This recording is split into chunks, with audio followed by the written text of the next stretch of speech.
Untuk satu periode pembesaran ikan leleh perlu berapa kali pergantian air kolam? Saya menggunakan air PDAM yang sudah diendapkan beberapa hari. Padahal saya sudah banyak membuat video penjelasan tentang pergantian air kolam, tapi tetap saja banyak yang kurang paham dan video terdahulu saya yang membahas tentang pergantian air kolam banyak terlewatkan. Saya harap video ini ramai ditonton terutama oleh para pemula. Sebab di video kali ini saya akan rincikan secara detail tentang pergantian air kolam selama budidaya ikan lele. Dan tolong bantu share video ini sebanyak-banyaknya agar yang belum tahu bisa menjadi paham.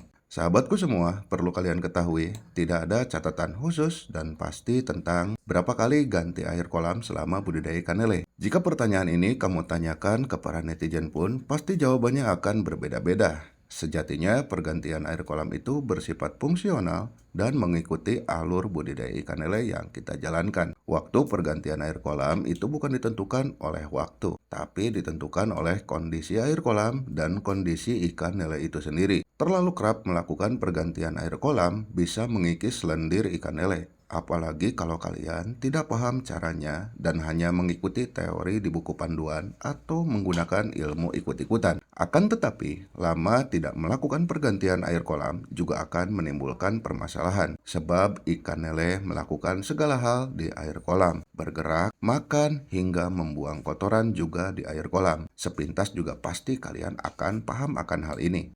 Pergantian air kolam ikan lele itu bersifat fungsional dan tidak ada catatan atau jadwal yang pas. Ada yang melakukannya kerap dengan alasan dia tebar padat atau mengaplikasikan pakan alternatif. Ada yang melakukannya seminggu sekali berikut dengan alasannya. Ada yang melakukannya 10 hari sekali. Ada yang melakukannya 15 hari sekali. Ada yang 20 hari sekali, ada yang sebulan sekali, bahkan ada yang tidak melakukan pergantian air kolam sama sekali selama budidaya ikan lele. Itu semua tergantung keadaan mereka di tempatnya masing-masing, serta tergantung teknik, skill, dan pengalaman mereka dalam budidaya ikan lele. Di benak para pemula, mungkin semua alur budidaya ikan lele itu ada aturan pasti yang tertulis secara paten yang bisa mereka ikuti sebagai panduan. Padahal dalam budidaya ikan lele itu hampir 80% akan ketemu alur mengikuti keadaan di daerah kalian masing-masing menyesuaikan dengan iklim cuaca dan tata letak geografis. Pergantian air kolam juga berbeda-beda. Ada pergantian air kolam sedikit,